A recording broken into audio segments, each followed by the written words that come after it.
ভাত তো আমি সবাইরে দেই, চাল আমি সবাইরে দেই, বিল্ডিং, দালান, স্ত্রী, সন্তান, সংসার, দুনিয়ার সমস্ত কিছু, এগুলো তো আমি আল্লাহ তাআলা কাফের, বেঈমান, মুশরিক, নাস্তিক, মুরতাদ, হিন্দু, বৌদ্ধ, ইহুদি, খ্রিস্টান সবাইরে দেই। কিন্তু কালেমার দৌলত, ঈমানের দৌলত, লা ইলাহা ইল্লাল্লাহর দৌলত, আমার মহব্বত, আমার ভালোবাসা আমি সবাইকে দেই না, শুধু যারে পছন্দ করি তারে দেই।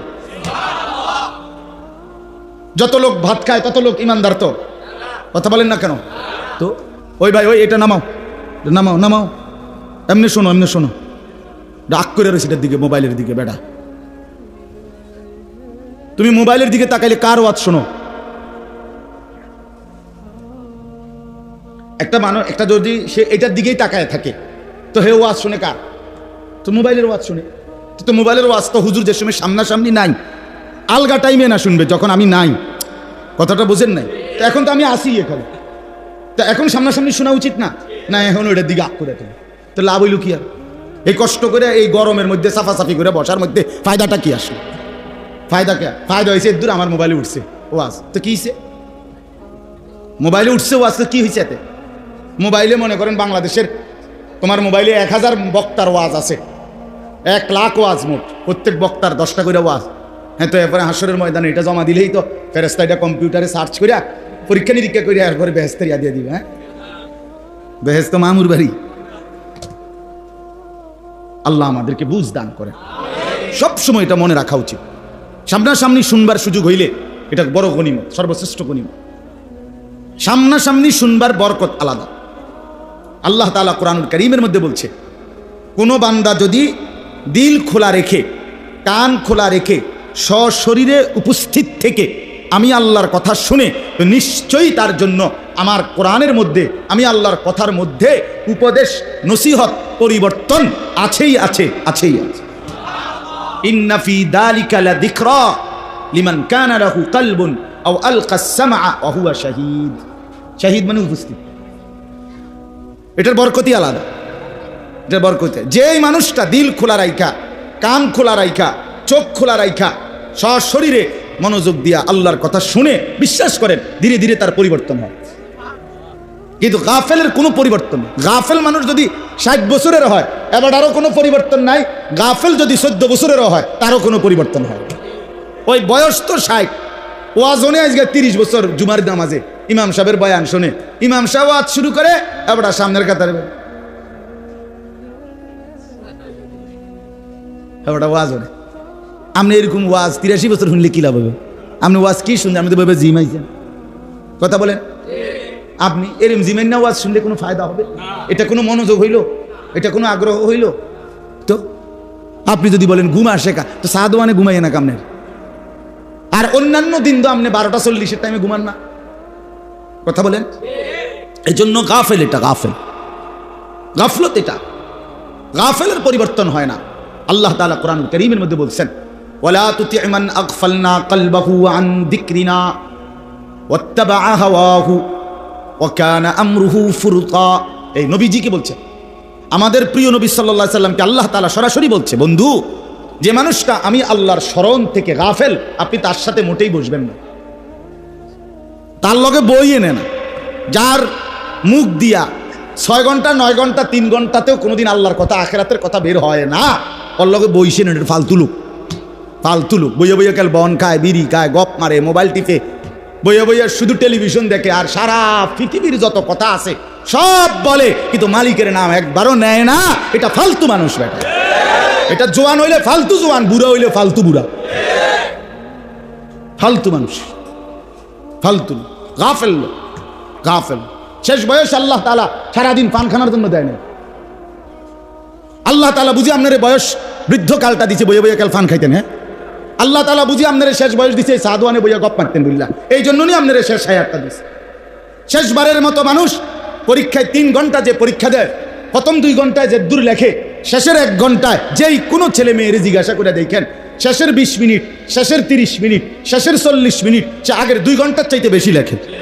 কারণ আমার টাইম শেষ, আমার ঘন্টা দিয়ে লাগবে এখন, আমার খাতা টাইম নিয়ে যাবে গা, আমার টাইম শেষ, টাইম এই সময় উড়াই এলাই লেখা। ও মায়া বেটা বইয়া বইয়া বন খায়, বিড়ি খায় বইয়া বইয়া, পান খায়, চা খায়, গপ মারে বইয়া বইয়া। অথচ কথা তো ছিল শেষ টাইমটা কি, লাস্ট সময় আমার। এখন তো কি করা উচিত? শেষবারের মতো ইবাদত, বন্দিগি, জিকির, তেলাওয়াত, তাসবিহ। হায়, কত জওয়ান আমার আগে কবরে চলে গেছে, কত জওয়ান এর চাইতে আগে চলে গেছে। আমারে তো আল্লাহ তাআলা 50 বছর হায়াত দিছে, 60 বছর হায়াত দিছে। আমার কি পরিমাণ কদর করা উচিত ছিল? বলে কি পরিমাণ কদর করা উচিত ছিল? মোটেই কদর করেন। বয়স্ক লোকরা একদম কেমন জানি নির্জীব হইয়া থাকে, শেষ বয়সটা শুধু শুধু নষ্ট করে দেয়। উচিত হলো আল্লাহ তাআলার ইবাদত তুমসে শেষ দিকে আরো বেশি করা। আল্লাহ তৌফিক দান করে। আপনি বলবেন শরীর দুর্বল, আপনি বলবেন শরীর কুলায় না, ঠিক আছে আমি মানি শরীর দুর্বল, বয়স হয়ে গেছে, কিন্তু মুখে জবানে আওয়াজ ছাড়া, কলিজা দিয়া শব্দ ছাড়া, অথবা একেবারে শব্দ নিঃশব্দ বা হালকা শব্দে আল্লাহর জিকির, এটাও কি করা যায় না? কথা বলে আপনি শুয়েই থাকেন না, আপনি শুয়েই থাকেন, কাইতেই থাকেন, হেলান দিয়েই থাকেন। আপনি এই শুইতে শুইতে আপনি ভিতরে ভিতরে সুবহানাল্লাহ, আলহামদুলিল্লাহ, আল্লাহু আকবার, লা ইলাহা ইল্লাল্লাহ, এগুলো পড়েন। এটা পড়ে না, এগুলো পড়তো না। ফান দাও, আরেকটা ফান, বন দাও আরেকটা, উদাকাল বন খাই আর ফান খাই। কথা, কালো রং এটা যে ত্রুটি, এটা যদি ত্রুটি হয়, এটা অসুন্দর হয়, তাইলে রাত্র না হোক। কথা বলেন না, রাত অন্ধকার হয় না, কালো হয় না, তো কালো যেহেতু অসুন্দর, তো তাহলে রাত না হোক, অন্ধকার না হোক। তো তখন কি হবে? প্রচণ্ড রোদ আর তাপ আলোতে যদি সারাক্ষণই থাকে, মানুষ প্রশান্তির ঘুম, আরামের ঘুম কেমনে যাবে? দিনের ঘুম আর রাতের ঘুম বরাবর হয় কখনো? কখনোই কখনোই না। আল্লাহ তাআলা কোরআনুল কারীমের মধ্যে আছে, আল্লাহ তাআলা বলেন, আমি যদি টেনে লম্বা করে দিনটাকে কিয়ামত পর্যন্ত দিন বানিয়ে রাখি, মান ইলাহুন গায়রুল্লাহ ইয়াতিকুম বিলাইলিন তাসকুনুনা ফীহি, তাহলে বলো তো তোমাদের আমি আল্লাহ ছাড়া আর কে আছে যে তোমাদের জন্য রাত এনে দিবে, যেই রাতে তোমরা ঘুমের মাধ্যমে প্রশান্তি লাভ করবে? সেটা কোত্থেকে পাইবে? তাসকুনুনা ফীহি, সুকুন, প্রশান্তি পাইতা রাতের ঘুমের মাধ্যমে, সারা দিনের ক্লান্তি মেহনত দূর হইতো। তো সেটা কিভাবে পাইবা? এজন্য আল্লাহ তাআলা বলেন জিনাত আল্লাহ, জমিনের সবকিছু সুন্দর, সাদাটাও সুন্দর, কালোটাও কি সুন্দর, হাবশি গোলামও সুন্দর, আবার আরবের সুন্দর মানুষটাও সুন্দর। কারণ সবটাই আল্লাহর হাতের সাধন। আমার মালিকের হাতে অসুন্দর কিছু হইতে পারে, অসুন্দর কিছু হইতে পারে, আল্লাহ তাআলার হাতে সব। আল্লাহ তাআলা নিজে বলছেন, ফি আইয়ি সূরাতিন মা শাআ রাক্কাবাক, আমি আল্লাহ তাআলাই যেমনটা চেয়েছি আকৃতি দান করেছি। তাহলে উনি সুন্দর কেন?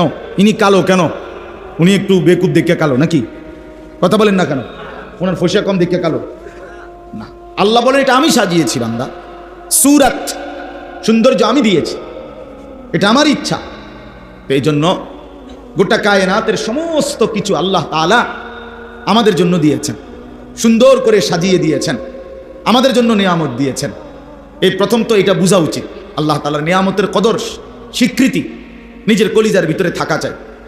আমরা সামান্য দুনিয়ায় কেউ একটু নাস্তা করাইলে, এক কাপ চা খাওয়াইলে আমরা এটা মনে রাখি, ভদ্রতার কারণে পরবর্তীতে সে যদি কখনো ডাক দেয় তো তার ডাকে সাড়া দিয়ে তার পিছে পিছে যাই।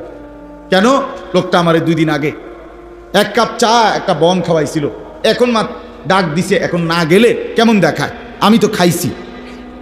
তাহলে এক মানুষ যদি মানুষের সামান্য এক কাপ চা এবং বনের ভদ্রতা দেখাইতে পারে, তো এত বড় কায়নাত যিনি আমারে দিয়েছেন, 24 ঘন্টা আমার জন্য যিনি এই কায়নাত সৃষ্টি জগৎ দিয়েছেন, তো তার প্রতি কি কৃতজ্ঞতা আদায় করা উচিত না? তো যারা নামাজ পড়লেন না তারা কিভাবে কৃতজ্ঞতা আদায় করলেন বলেন ভাই? সারা রাত ঘুমের পরে যারা ফজরের নামাজ পড়লেন না তারা কিভাবে কৃতজ্ঞতা আদায় করলেন? যুবক ভাই তোমরা বলো, আজকের সারা দিনে যারা এক ওয়াক্ত নামাজ পড়ো নাই, তোমরা আল্লাহ তাআলার এত বড় সৃষ্টি জগৎ উপভোগ করার পরেও বিনিময়ে আল্লাহর সাথে এত বড় গাদ্দারি, এত বড় এটা পারলেন? আল্লাহ তাআলা জিজ্ঞেস করবে হাসরের মাঠে, বান্দা তুমি কেমনে পারলা? তোমার বিবেকে কুলাইলো কেমন? আমি তো শুধু একটা বনরুটি খাওয়াইছিলাম, আমি তো গোটা কায়নাত তোমার জন্য দিছিলাম। সমস্ত সৃষ্টি জগৎ তোমার জন্য আমি দিয়েছিলাম, তোমাকে শুধু আমার জন্য বানাইছিলাম। সারে দুনিয়া তেরে লিয়ে, তু সির্ফ মেরে লিয়ে। তাম দুনিয়া বান্দা আমি বানিয়েছি তোমার জন্যে, শুধু তোমাকে বানিয়েছি আমার জন্য। সবটা দুনিয়া তোমারে দিলাম, আর তোমাকে আমি আমার নিজের জন্য নিলাম। তুমি আমার গোলামি করবে, আমারে মনে রাখবা, এর দূরে শুধু চাইছিলাম আমি। কিন্তু সেই তুমি সব মনে রাখলা, শুধু আমারই ভুলে গেল। হায় রে অকৃতজ্ঞ মানুষ, অকৃতজ্ঞ, কি পরিমাণ অকৃতজ্ঞ এটা। যাই হোক, তো আমি যেটা মূল বলতেছিলাম, আল্লাহ তাআলা এই কোটি কোটি নিয়ামত চারিদিকে আমাদেরকে দান করেছেন। এই যত নিয়ামত আল্লাহ তাআলা একজন মানুষকে দিয়েছেন, সমস্ত নিয়ামতের মধ্যে সর্বশ্রেষ্ঠ নিয়ামত হলো যাকে আল্লাহ তাআলা ঈমান দান করেছেন। আল্লাহর পরিচয়, কালেমার পরিচয়, লা ইলাহা ইল্লাল্লাহ, এই বিশ্বাস কলিজার মধ্যে, জবানের মধ্যে, জিন্দেগির মধ্যে আল্লাহ যাকে দান করেছেন, তাকেই আল্লাহ তাআলা সর্বশ্রেষ্ঠ নিয়ামত দিয়েছেন। যারে আল্লাহ ঈমান দিয়েছেন, যারে আল্লাহ ঈমান দিয়েছেন। এই গোটা পৃথিবী যদি 1000-12 কেউ পায়, আর যদি ঈমান থেকে বঞ্চিত হয়, লা ইলাহা ইল্লাল্লাহ থেকে বঞ্চিত হয়, কালেমা থেকে বঞ্চিত হয়, আল্লাহর কসম সে কিছুই পায় না। আর ঈমান পেয়ে, আল্লাহকে পেয়ে গোটা পৃথিবী যদি মোটেও না পায়, সে কিছুই হারায় না, কিছুই হারায় না। এজন্য ঈমান সর্বশ্রেষ্ঠ নিয়ামত, সর্বশ্রেষ্ঠ নিয়ামত। একজন বড় বুজুর্গ ছিলেন সুফিয়ান ইবনে উয়াইনা রাহমাতুল্লাহি আলাইহি। উনি বলতেন, মা আনআমাল্লাহু আলা আবদিন মিনাল ইবাদ নি'মাতান আ'যামা মিন আন আররাফাহুম লা ইলাহা ইল্লাল্লাহ। তিনি বলেন, কোন বান্দার উপরে আল্লাহ তাআলার সবচেয়ে বড় নিয়ামত হলো, আ'যাম, সর্বশ্রেষ্ঠ নিয়ামত হলো যাকে আল্লাহ তাআলা তার কালেমার পরিচয় দান করেছে। যে তার ঈমানটা ঠিক রাখতে পারছে, ঈমানটা পাইছে, ঈমান আল্লাহ তাআলার সামনে পেশ করতে পারছে, এই ঈমানের দৌলতটা ঠিক রাখতে পারছে, আল্লাহর কসম সে সর্বশ্রেষ্ঠ নিয়ামত অর্জন করেছে। ঈমানের মোকাবেলায় গোটা পৃথিবীর মূল্যহীন।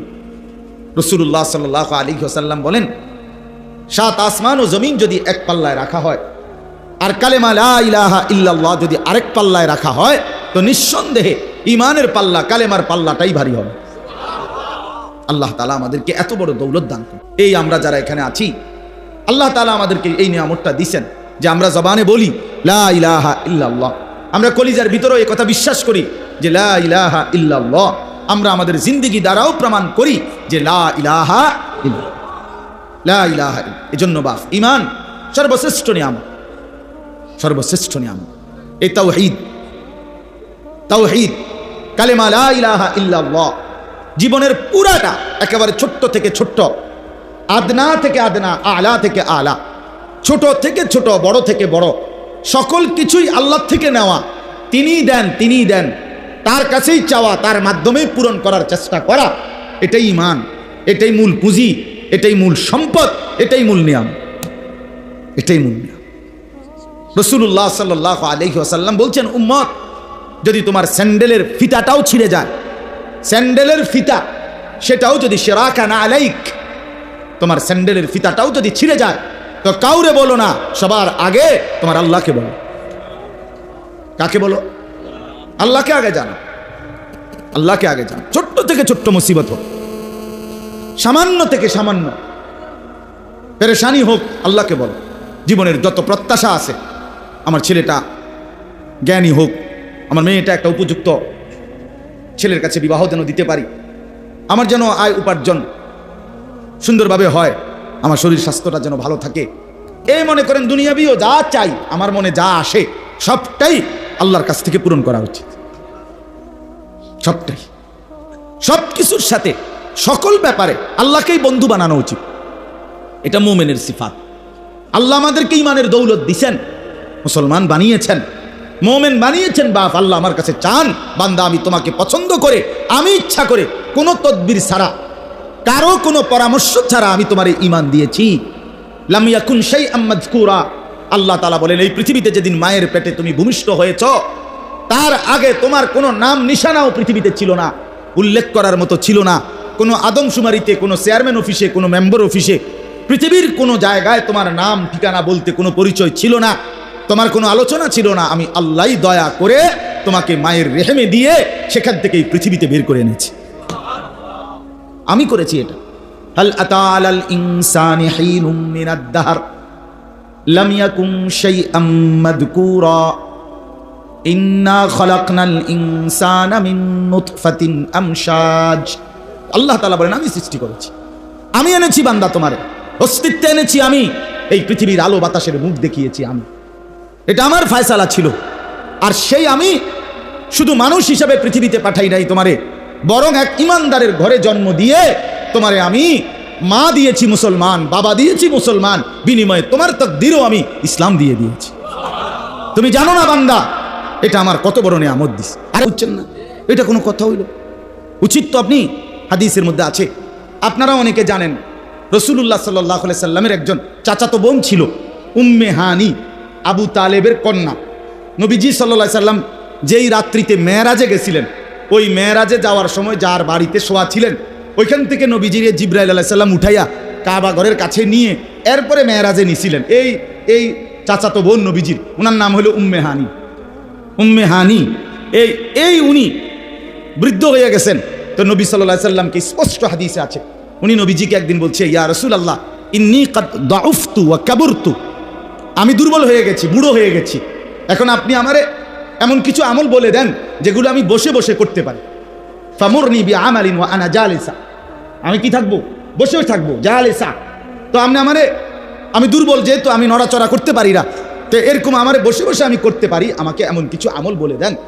আল্লাহ নবী সাল্লাল্লাহু আলাইহি সাল্লাম তখন এই 4টা তাসবিহ পড়তে বলছেন ওনারে, যে তুমি সুবহানাল্লাহ পড়বা 100 বার, আল্লাহ তোমারে 100 গোলাম আজাদের সওয়াব দিবে। তুমি আলহামদুলিল্লাহ পড়বা 100 বার, আল্লাহর রাস্তায় 100 ঘোড়া যুদ্ধের জন্য দান করার সওয়াব মিলবে। তুমি 100 বার পড়বা আল্লাহু আকবার, হাজী সাহেবরা হজের মধ্যে গিয়া যেই উট কোরবানি করে, এই 100 উট কোরবানি করার সওয়াব মিলবে।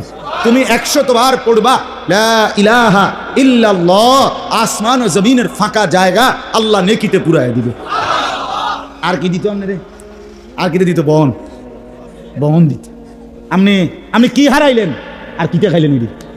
হ্যাঁ, 100 বার সুবহানাল্লাহ পড়লে আপনি যা পাইতেন, আপনি এইটারে শেষ করে দিলেন বন রুটি দিয়া, জিন্দিগিটাই রুটি বানাইলেছিলেন। এই জন্য এখানে আমি অনেক মাঝ বয়সী চাচাদেরকে দেখলাম, আপনাদেরকে অনুরোধ করলাম, রাগ হইয়েন না আমার কথা, একটা মিনিট হায়াতের নষ্ট করেন না, বলেন ইনশাআল্লাহ। রাসূলুল্লাহ সাল্লাল্লাহু আলাইহি ওয়াসাল্লাম বলছেন, আল্লাহ তাআলা যাকে, মুসলিম শরীফের হাদিস, আমি বহুবার বলছি, নবীজি বলছেন আল্লাহ তাআলা যাকে দীর্ঘ হায়াত দিতে দিতে 60 বছর পর্যন্ত পৌঁছাইছেন, আল্লাহর কসম নবী বলেন, যদি 60 বছর বয়স্ক কোনো লোক আল্লাহর নাফরমানি ছাড়তে পারে নাই, জাহান্নাম থেকে নিজেকে বাঁচাইতে পারে নাই, আল্লাহর ইবাদত করে জান্নাতের পুঁজি কামাই করতে পারে নাই, আল্লাহর নবী সাল্লাল্লাহু আলাইহি সাল্লাম বলেন, হাসরের ময়দানে ওই ব্যক্তিকে দাঁড় করিয়ে আল্লাহ তাআলা কোনো কথা বলার সুযোগ দিবেন না, বরং দাঁড় করাইয়েই ফিডা শুরু করবেন। খাড় করাইয়েই ফিডা, দাঁড়াইলেই আল্লাহ বলবে ফেরেশতারে, ফিডো চাচারে, ফিডো। হ্যাঁ চাচারে ফিডো। চাচা মরার আগের দিনও বিড়ি খেয়েছে, ফিডো। হ্যাঁ, বিড়ি খাবেন না চাচা? হ্যাঁ, পরিষ্কার কথা। আপনার কিসের সুপারিশ? আপনার আবার কেন সুপারিশ করবে আপনার জন্য? নবী সাল্লাল্লাহু আলাইহি সাল্লামের কাছে আপনি সুপারিশের জন্য যাবেন, আল্লাহ নবী সাল্লাল্লাহু আলাইহি সাল্লাম জিজ্ঞেস করবে না সুপারিশ কি মামুর বাড়ি? আপনি যেই যাবে তারই সুপারিশ করে বেহেশত বুঝাই দিবে নবী এটাই বলছে। কথা বলেন না, ইনসাফের কথা বলেন। আল্লাহ নবী সাল্লাল্লাহু আলাইহি সাল্লাম সুপারিশ করবে, এ কথা 100 বার সত্য, 100 বার সত্য, কোটি বার সত্য, কিন্তু মানে কি? এর কোনো নিয়ম কানুন নাই, এর কোনো ধরা বাধা নাই। আপনি যাইবেন আর সব সুপারিশ করে বেহেশত দিয়ে নেব, এটা অর্থ তো তাই? রাসূলুল্লাহ সাল্লাল্লাহু আলাইহি ওয়াসাল্লাম জিজ্ঞেস করবে না, উম্মত আমি কোনোদিন একটা কাঁচা পেঁয়াজের গন্ধ সহ্য করতে পারি নাই, আমি একটা কাঁচা রসুনের গন্ধ সহ্য করতে পারি নাই। এক সাহাবী গোসল না করে বসছে মসজিদে নববীতে জুমার দিন, আল্লাহ নবী সাল্লাল্লাহু আলাইহি ওয়াসাল্লাম বলে দিছে সবার জন্য জুমার দিন গোসল করা ওয়াজিব, সুন্নতে মুআক্কাদা, বাধ্যতামূলক, সবার জন্য নিয়ম করে দিছে। এই সামান্য ঘামের গন্ধ আল্লাহ রসুলের কষ্ট হয়েছে। নবীজি বলছে ফেরেশতাদের কষ্ট হয়। তো যিনি কাঁচা পেঁয়াজের গন্ধ সইতে পারতেন না, রসুনের গন্ধ সইতে পারতেন না, ঘামের গন্ধে যার কষ্ট হইতো, যে নবী সাল্লাল্লাহু আলাইহি সাল্লামের 24 ঘন্টা দেহ মুবারক থেকে মেশক আম্বরের ঘ্রাণ বের হইতো, যার দেহ থেকে ঘাম বের হলে সাহাবীরা সেটাকে মেশক হিসাবে, আতর হিসাবে ব্যবহার করত। যিনি হাঁটলে ওই জায়গা মেশকের ঘ্রাণ হইতো, পরে পিছন দিয়া মানুষ আসলে বুঝতো মুহাম্মদ এদিক দিয়া গেছে। তাইলে সেই এত সুন্দর, এত পবিত্র, এত সুগন্ধিময় নবীজি নিজে বলছেন। তাছাড়া শুনেন, আল্লাহর নবী বলছেন পৃথিবীতে তিনটি জিনিস আমার সবচেয়ে প্রিয়, সবচেয়ে প্রিয় দুনিয়ার মধ্যে তিন জিনিস আমার সবচেয়ে প্রিয়। এক, আমার স্ত্রীগণ আমার প্রিয়। দুই, সুগন্ধি আতর আমার কাছে প্রিয়। তিন, নামাজ আমার সবচেয়ে প্রিয়। তাহলে যে নবী সাল্লাল্লাহু আলাইহি ওয়াসাল্লাম বলছে পৃথিবীতে তিনটি প্রিয় বস্তু আমার, হুব্বিবা ইলাইয়া মিনাদ দুনিয়া সালাসা, আন-নিসা ওয়াত-তিব ওয়া কুররাতু আইনি ফিস সালাহ। আমার স্ত্রীরা আমার প্রিয়। কারণ এ কথার অর্থ কি? যে তার স্ত্রীকেই ভালোবাসে, যে স্ত্রীকেই প্রিয় মনে করে, সে আর বেগানা নারীর দিকে তাকায় না। ঘরে যার মন বসে না, হে টেলিভিশনের দিকে আঁক করে থাকে। মানুষের বেডি চাইতে ভালো লাগে, মানুষের বেডি রাক্ষসের মতো চায়, মানুষের বেডি রাক্ষসের মতো। লজ্জা শরম নাই, লজ্জা শরম, হায়া নাই, ইনসানিয়ত নাই, বিবেক বলতে কিচ্ছু নাই, কিচ্ছু নেই। আল্লাহ নবী সাল্লাল্লাহু আলাইহি ওয়াসাল্লাম বলছেন আমার বিবিরাই আমার কাছে প্রিয়, আমি ভিন নারী দেখবো কেন? সুগন্ধি আতর আত্রিব আমার কাছে প্রিয়, নামাজ আমার কাছে প্রিয়। এই জন্য যেই নবী সাল্লাল্লাহু আলাইহি ওয়াসাল্লাম, তোর নবী বলবেন উম্মত আমি এক সেকেন্ডের জন্য দুর্গন্ধ পছন্দ করতাম না, সেই তুমি এই বিড়ি সিগারেটের দুর্গন্ধ নিয়ে আমার সামনে কেমনে দাঁড়াই না? তাছাড়া বলেন নিজের উপরে দয়া করেন, নিজের উপরে দয়া। আশিক রাসূল শুধু দাবির নাম না, এটা বাস্তবে দেখানোর নাম। বলেন আহলুস সুন্নাহ ওয়াল জামাত। আহলুস সুন্নাহ ওয়াল জামাত মানে হলো দুই শব্দ। আহলুস সুন্নাহ ওয়াল জামাত পরবর্তী কারো মন মতো সিদ্ধান্ত হবে না। মানে গাছ জোরে এমনি কুদ্দা উঠলে, লাফাইয়া উঠলে আহলে সুন্নাত ওয়াল জামাত হয় না, বরং আহলুস সুন্নাহ মানে হলো রাসূলুল্লাহ সাল্লাল্লাহু আলাইহি ওয়াসাল্লামের সুন্নাতের অনুসরণ, ওয়াল জামাত মানে সমস্ত সাহাবায়ে কেরামের অনুসরণ। রাসূলুল্লাহ সাল্লাল্লাহু আলাইহি ওয়াসাল্লামের অনুসরণ এবং সাহাবায়ে কেরামের হুবহু অনুসরণ যার মধ্যে আছে তাকে আহলুস সুন্নাত ওয়াল জামাতের অনুসারী বলা হয়। নবীজির সুন্নতের সরাসরি অনুসরণ যার মধ্যে নাই, সাহাবীদের অনুসরণ যার মধ্যে নাই, সে আহলুস সুন্নাত ওয়াল জামাতের অধিকারী হতে পারে না, না না, একেবারে দৈন্তান নয় কান না। হ্যাঁ, আহলুস সুন্নাত ওয়াল জামাত বিরানি না, বিরানি না। মিসওয়াক, তাসবিহ, জিকির, তিলাওয়াত, তাহাজ্জুদ, আওয়াবিন, ইশরাক, চাশত, 5 ওয়াক্ত নামাজ, হালাল উপার্জন, হ্যাঁ, স্ত্রীর পর্দা, সন্তানদের বন্দিগি, বাচ্চা কাচ্চার দিন ও ঈমান, ঘরে পরিবারে আল্লাহ রাসূলের হুকুম মেনে নেওয়া, এর বলে আহলুস সুন্নাত ওয়াল জামাতের অনুসারী। মুখে বিড়ি এবারটা কয়বারটা নবীরা আসে, আর আমরা কি তা? আমরা সিরাসা ভাই, হ্যাঁ, আমরা বন্দিয়া সাদিয়া বিজাইয়া খাই।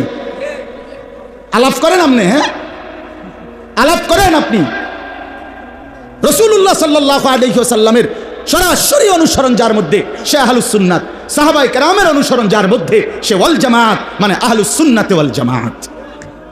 ধাক্কাধাক্কি দরকার নেই, আপনি আমার দলে আইয়েন না, লাগতো না, আমি জায়গা নাই মেয়ে দৌড় দিন, আপনি আমার দলভুক্ত হওয়ার দরকার নেই, আপনি আপনাকে জায়গাতে থাকেন, আমি ক্যান্টারমেনে তাই, আপনারা বলার সঙ্গেই থাকেন। কথা বুঝেন নাই আমার? কেউ কারো দলভুক্ত হওয়া মূল মাকসাদ না, মূল মাকসাদ হলো আখিরাতের মুক্তি। ঠিক কিনা বলেন না? কেউ জান্নাত কি কদ্দুস জায়গারে কয় না, 2টা রুম আর একটা বারিন্দা, এটারে তো কয় জান্নাত। জান্নাত অনেক বড়, জান্নাত অনেক। আমরা এই সবটি মানুষ গেলেও জান্নাতের কোনা তো লাগতো না, তো অসুবিধা কি? আমরা সবাই জান্নাতে যাই, কথা বলেন না কেন? আমরা সবাই যাব ইনশাআল্লাহ, আমরা সবাই যেতে চাই ইনশাআল্লাহ। তো অতএব প্রত্যেকেই ফিকির করি নিজ জায়গায় যে রাসূলুল্লাহ সাল্লাল্লাহু আলাইহি ওয়াসাল্লামের সুন্নাত অনুসরণ করেন। মিয়া সুন্নাত অনুসরণ করেন, নবীকে ভালোবাসেন, রাসূলুল্লাহ সাল্লাল্লাহু আলাইহি ওয়াসাল্লামের সুন্নাতকে অনুসরণ করেন। কোরআনুল কারীমে একবার দুইবার না, বিশ্বাস করেন বারবার আল্লাহ তাআলা বলছেন ওয়াত্তাবিউহু লাআল্লাকুম তাহতাদুন। আল্লাহ বলেন আমার বন্ধুকে অনুসরণ করো, নিশ্চিত তোমরা হেদায়েত পেয়ে যাবে। আল্লাহ তাআলা বলছে বন্ধুকে অনুসরণ করো, যারা যারা অনুসরণ করবে উলাইকা হুমুল মুফলিহুন, তারা সফল জান্নাতি। নবীজি বলছেন, আল্লাহ বলছেন ফাত্তাবিউনি ইউহিব্বুকুমুল্লাহ ওয়া ইয়াগফির লাকুম যুনুবাকুম। আমার বন্ধুকে অনুসরণ করো, তাহলে আমি আল্লাহও ভালোবাসবো, গুনাহও মাফ করে দেব, জান্নাতও বুঝাইয়া দেব। অনুসরণ অনুসরণ অনুসরণ, কি বলে? অনুসরণ অনুসরণ অনুসরণ করলেই ভালোবাসা প্রমাণিত হয়, ভালোবাসলেই অনুসরণ করতে হয়, এটা আলগা কোনোভাবেই সুযোগ নাই। আপনি মনে করেন এই কাগজ এইটা, এটার এই ফিটে তো লেখা আছে, ঠিক না? এই ফিটে এটা যেহেতু লেখাই নাই, এটা তো দরকার নাই, এটা হালাই দেন, মানে এই পিঠটা ফেলে দেন। কেমনে সিস্টেম আছে কোনো? এটা মানে এইটা রাখতে হইলে এটা থাকতে হবে নি, থাকতে হবে। এটা আলগা করার কোনো সুরত আছে এখানে? তো আল্লাহর কসম, রাসূলুল্লাহ সাল্লাল্লাহু আলাইহি ওয়াসাল্লামকে ভালোবাসলে অনুসরণ করতেই হবে। অনুসরণ যে করে তার ভালোবাসা প্রমাণিত হবেই হবে। এটা এমন একটা পৃষ্ঠা, যে পৃষ্ঠা এদিক উল্টানো বাদ দেওয়া যায় না, আলগা করা যায় না। এরা ভালোবাসে নবীরে আর এরা নবীরে অনুসরণ করে, এরা দুই দল, দুই রকম। জি না, যে ভালোবাসে সে অনুসরণ করে, যে অনুসরণ করে সে ভালোবাসে। কথাটা আমার বুঝছেন কিনা বলে? কাগজের এই পিঠ ওই পিঠ, আহলুস সুন্নাত ওয়াল জামাত, এটা মুবারক শব্দ। নবীজি বলছেন, আলাইকুম বিসুন্নতি ওয়া সুন্নাতিল খুলাফাইর রাশিদিন আল মাহদিয়্যিন। আহলুস সুন্নাতের ব্যাখ্যা নবী করে দিয়েছেন। অর্থ কি? তোমরা আমার সুন্নতকে আঁকড়িয়ে ধরো এবং আমার সাহাবী, বিশেষ করে আমার আবু বকর, ওমর, ওসমান, আলী, আমার এই খুলাফাদের সুন্নাত নীতি আদর্শকে আঁকড়িয়ে ধরো। কেমনে আঁকড়িয়ে ধরো? হাতে না, নবী উদাহরণ দিয়ে বুঝাইছে, তামাসসাকু বিহা, মজবুত ভাবে আঁকড়িয়ে ধরো। নবীজি বলেন, বোঝো নাই উম্মত, আরো ভাঙ্গা কই, ওয়া আদ্দু আলাইহা বিন নওয়াজিস। এই ভিতরের মাড়ির দাঁত আর এই সামনের দাঁত কি একরকম সিস্টেম? মাড়ির দাঁত এলো এরকম শোয়ানো, আর সামনের দাঁত এলো এরকম খাড়া, ঠিক না? এই মাড়ির দাঁতে কোনো কিছু ধরিলে, সামনের দাঁত দিয়া ধরিলে দুইটার মধ্যে মজবুত ধরা হয় কোনটা? বলেন না, বুঝা কোন? বুঝছেনি আমার কথাটা? এই নওয়াজেস শব্দের অর্থ এটা। নবীজি বলেন, আমার প্রতিটি সুন্নত, আমার সাহাবীদের প্রতিটি সুন্নত এই মাড়ির দাঁত দিয়া যেভাবে আঁকড়াইয়া ধরে, কামড়াইয়া ধরে, এইভাবে ধরে। বুঝছেন না আমার কথাটা? তাইলে তুমি আহলুস সুন্নাত ওয়াল জামাত হইবা। আহলুস সুন্নাত, কাজে আহলুস সুন্নাত ওয়াল জামাত কোনো টেন্ডারের নাম না, কোনো একক গোষ্ঠীর নাম না। সারা পৃথিবীর সমস্ত ইমানদারেরই আহলুস সুন্নাত ওয়াল জামাত হওয়া উচিত, ঠিক কিনা বলেন না? নাই তো আমাদের আখিরাত মুক্তি হবে কিভাবে? আমি যদি রাসূলুল্লাহ সাল্লাল্লাহু আলাইহি ওয়াসাল্লামের অনুসরণ না করি, সাহাবায়ে কেরামের অনুসরণ না করি, তো আমার মুক্তি মিলবে কিভাবে? আল্লাহ আমাদেরকে বুঝ দান করেন। চলেন বাবা, তো আমি যে কথাটার জন্য বলছিলাম যে আল্লাহ তাআলা আমাদেরকে সর্বশ্রেষ্ঠ নিয়ামত দান করেছেন ঈমান। মনে আসেনি যে কথাটা? ঈমান, আল্লাহর সাথে বাঁধন, লা ইলাহা ইল্লাল্লাহর বন্ধন। এই বন্ধন ছুটে গেলে জীবনের ছোট্ট থেকে ছোট্ট বিষয়ে, বড় থেকে বড় বিষয়ে, মুসলমান মানেই তার জিন্দিগি বেঁধে রাখবে আল্লাহর সাথে। মুমিন মানেই তার সবচেয়ে প্রথম মনে পড়বে আল্লাহকে। সব ব্যাপারে সবার আগে মনে পড়বে কাকে? আল্লাহ বলছে, ওয়াল্লাযীনা ইযা ফাআলু ফাহিশাতান আও যালামু আনফুসাহুম যাকারুল্লাহ। আল্লাহ বলছে, বান্দা যত মারাত্মক গুনাহ করে রাখো, যত ভয়ানক গুনাহ হোক তোমার দ্বারা, একেবারে জুলুম করে ফেলছো, তবুও তোমার প্রথম দায়িত্ব যাকারুল্লাহ, আমি আল্লাহকে স্মরণ কর। প্রথম মনে করবা কাকে? আল্লাহকে। আল্লাহকে জীবনের সকল ব্যাপারে আল্লাহকে মনে রাখা, আল্লাহকেই বন্ধু বানানো। কোরআনুল কারীমের মধ্যে আছে, আল্লাহ তাআলা বলেন, ওয়াল্লাযীনা আমানু আশাদ্দু হুব্বাল লিল্লাহ। যারা মুমিন তাদের সবচেয়ে বেশি ভালোবাসা আল্লাহর জন্য। কার জন্যে? কার জন্যে বলেন? প্রথম ভালোবাসা আল্লাহর জন্য, এরপরের ভালোবাসা রাসূলুল্লাহ সাল্লাল্লাহু আলাইহি ওয়াসাল্লামের জন্য। প্রথম ভালোবাসা কার জন্যে? মুমিনের। আল্লাহ কোরআনের আয়াত, একেবারে স্পষ্ট আয়াত, এখানে কোনো লুকোচুরির কিছু নাই। ও আমরা একরকম কই, আরেক রকম, আরেক হুজুরে আরেক রকম, না, আসলে বাপ বিশ্বাস করেন, এখানে কোনো ঘুরে গেড়াই কিছু বলি নাই। আমি এমনও ফেসাইলা কথা কই না, কথা বুঝছেন না? তো ওয়াল্লাযীনা আমানু আশাদ্দু হুব্বাল লিল্লাহ, আল্লাহ তাআলা বলে যারা মুমিন তাদের সবচেয়ে বেশি ভালোবাসা কার জন্যে? আল্লাহ। কোরআনুল কারীমের মধ্যে আছে, আল্লাহ বলেন, আমি এমন জাতি চাই, আমার বান্দা এমন হোক, আমি চাই, ইউহিব্বুহুম ওয়া ইউহিব্বুনা, তারাও আমাকে ভালোবাসবে, আমিও তাদেরকে ভালোবাসবো। আমি এমন বান্দা চাই, আমি এমন বান্দা চাই, আমি এমনটা চাই। কোরআনুল কারীমের মধ্যে আছে, বান্দা যখন অবস্থা এমন হয় যে আল্লাহকে ভালোবাসতে বাসতে আল্লাহও বান্দার উপরে খুশি হয়, বান্দাও আল্লাহর উপরে খুশি হয়। বিশ্বাস করেন, কোনো মুমিনের অবস্থা যখন এমন হয় যে সেই মুমিন আল্লাহকে ভালোবাসে, আল্লাহও তাকে ভালোবাসে, তো আল্লাহ তার উপরে সন্তুষ্ট, সেও আল্লাহর উপরে সন্তুষ্ট, আল্লাহ তাআলা তখন আর তারে দুনিয়াতে থাকতে দেয় না। আল্লাহই তখন ডাক দিয়া বলে, বন্ধু আইসা পড়ো, ইয়া আইয়াতুহান নাফসুল মুতমাইন্নাহ ইরজিই ইলা রাব্বিক রাদিয়াতাম মারদিয়াহ। আল্লাহ বলেন, আমিও তোমার উপরে সন্তুষ্ট, তুমিও আমার উপরে সন্তুষ্ট, অতএব পবিত্র আত্মা, এবার আর দুনিয়ায় থাকার দরকার নাই, এবার আমি আল্লাহর কাছেই ফেরত চলে আসো। আমরা কিতাবে পড়ছি, ইমাম কুরতুবী রাহমাতুল্লাহর কিতাবে, আল মাউতু জাসরুন ইউসিলুল হাবিব ইলাল হাবিব। মৃত্যু, মৃত্যু এটা কি? উনি বলেন, মৃত্যু হলো একটা পোল, ব্রিজ, সাঁকো। এই ব্রিজের এই পারে একজন বন্ধু দাঁড়িয়ে আছে, ওই পারে আরেকজন বন্ধু। এই ব্রিজটা পার হলেই বন্ধু দুজনের মধ্যে মোলাকাত হবে।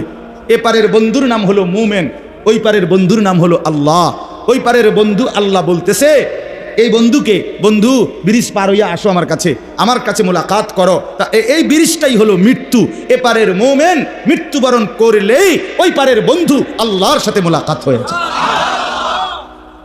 আরে আজীব কথা আছে কিতাবে, আজরাইল মালাকুল মউত পৃথিবীবাসীকে ডাক দিয়া বলে, হে জগৎবাসী, মানুষ আমারে বড় ভয় পায়, আমি জান কবজ করি, আমি মানুষের রুহু কবজ করিলে মানুষের চিৎকার শুরু করে, কান্নাকাটি শুরু করে, মরিয়া গেছে, ঠিক না? তাইলে মনে হয় যেন মানুষ আমারে বড় অপছন্দ করে।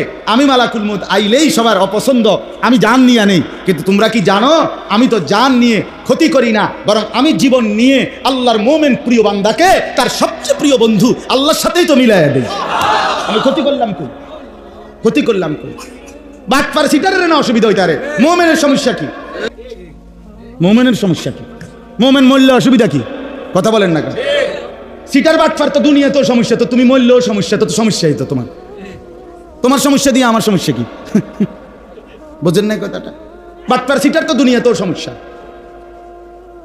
নাফরমান তো দুনিয়াতেও অসুবিধা। হ্যাঁ, এই জন্য আজরাইল বলে, আরে আমি তো জান কবজ করি না, বরং আমি বন্ধুকে বন্ধুর সাথে মিলাইয়া দেই, বন্ধুকে বন্ধুর সাথে মিলিয়ে দেই। রাসূলুল্লাহ সাল্লাল্লাহু আলাইহি সাল্লাম বলেন, ইউহিব্বুল ইনসানু আল হায়াতা ওয়াল মাউতু খায়রুন লিনাফসিহি।